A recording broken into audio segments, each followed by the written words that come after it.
Welcome back to the Real News Network. We're talking to Elaine Bernard of the Harvard Law School Trade Union Program about unionization in the United States.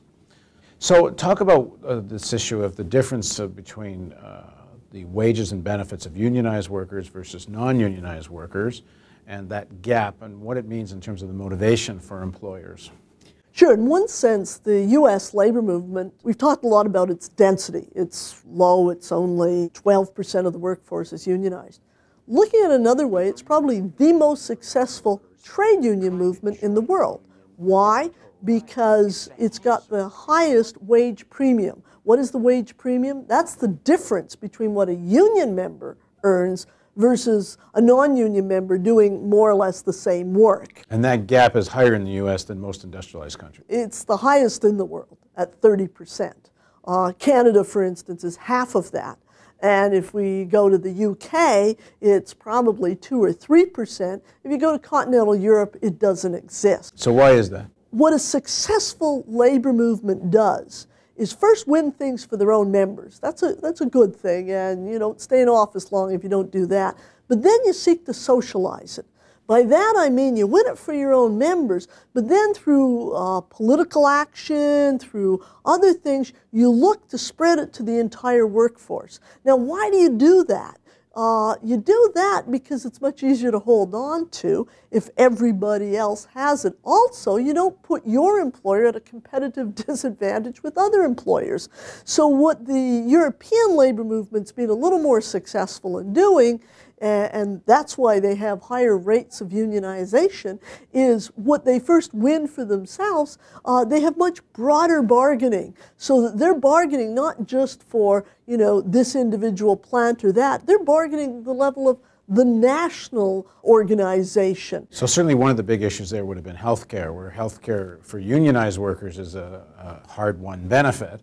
But then most people don't have health care, and that makes this enormous gap between unionized and non-unionization for employers. Absolutely, and it really puts tremendous pressure both onto those who have the benefit, because, you know, every day at the bargaining table your employer is saying, well, nobody else has this, and it places the employer at a competitive disadvantage. So it gets harder and harder to hold on to it. We're seeing this already with pensions. 20 years ago, the vast majority of workers in manufacturing, certainly the unionized workers, had defined benefit pensions. That is a pension that was paid for by the employer at preferred wage of the union member, but that was guaranteed at a certain level. Today, most private sector workers, if they've got a pension at all, is a 401k, which nowadays we jokingly say has become a 101k with the drop in the market, but all the risk is put on the employee, onto the workers. How much does this have to do with the transformation of the trade union movement after World War II, post-McCarthyism, where it lost a lot of this feeling that it was a social movement to help transform society, and more I remember seeing films as a kid about I'm all right, Jack, I think it was. I mean, this I'm all right, Jack mentality amongst the more privileged section of the American workers and leaders, trade union leaders, who were doing okay and thought it would go on forever. Certainly, the labor movement was shrinking. It wasn't growing into new sectors, or it wasn't organizing into new sectors. First, after the war, there were the splits between the socialists and communists, unions, expelled, McCarthyism, all of that.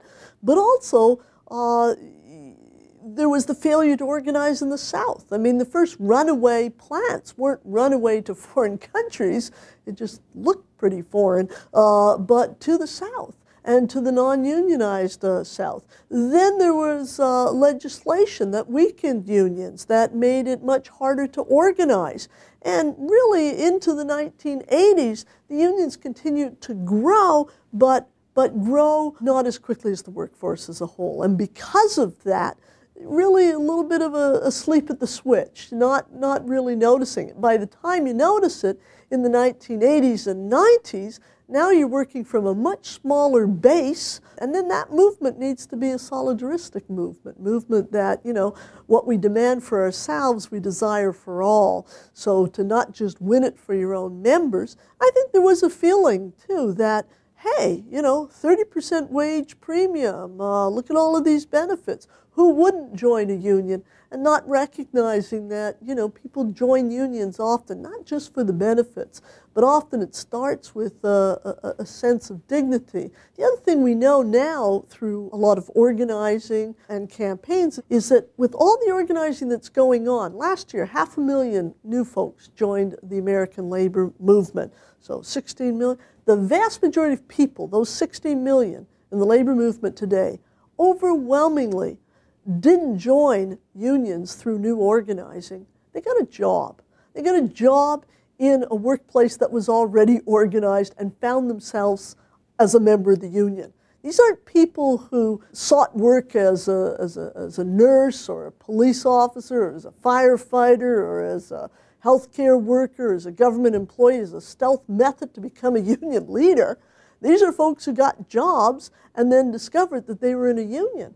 So then a big challenge for the labor movement is, how do you go back to lighting fires? That is, instead of putting them out, instead of servicing members, putting out fires, you got to... If there's going to be a fire lit, they're going to have to deal with the question of unemployment. And as this crisis deepens and we get into double-digit unemployment numbers, how is the union movement going to respond to that and the challenge of organizing? Well, and how are you going to keep your members? In the next segment of our interview, we're going to answer that question, or try to. Please join us for the next and final segment of our interviews with Elaine Bernard.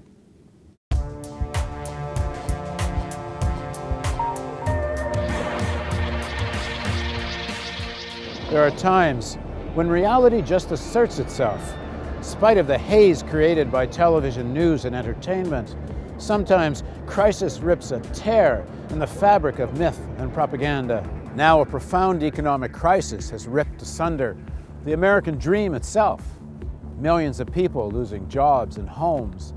They lack proper health care and any real sense of security. Since 2001, workers' wages have fallen or remained stagnant, even though worker productivity has risen almost 33%. By 2006, the top 1% of households were receiving 23% of all pre-tax income, more than double what it was in the 1970s. It's the greatest concentration of income since 1928. As unemployment rises, we need to know why this crisis is happening and what we can do to defend ourselves. Why are wages so low? Why is the society so laden with debt? Is it in ordinary Americans' interest to have $1 trillion military budget to project power across the globe? Corporate television news won't ask these questions, let alone try to find answers. Only a truly independent news network can tackle these questions with courage and with ordinary people's interests in mind. We need a news network that's independent of corporations, governments, and political parties. We need the real news. But there won't be a real news network unless we raise substantial funds right away. The current financial crisis has hit our funding hard. Together, we do have the power to turn it around. There are already hundreds of thousands of people watching the real news every month.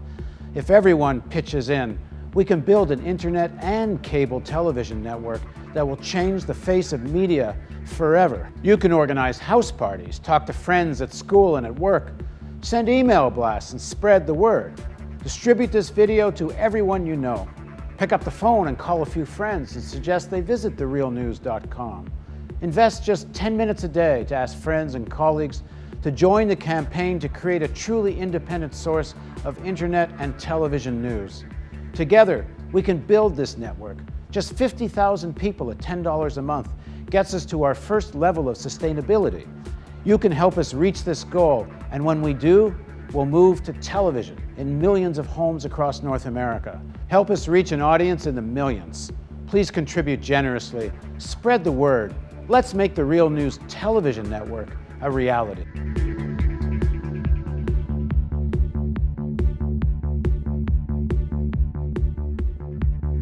Your tax-deductible donation makes it possible. Please contribute at therealnews.com.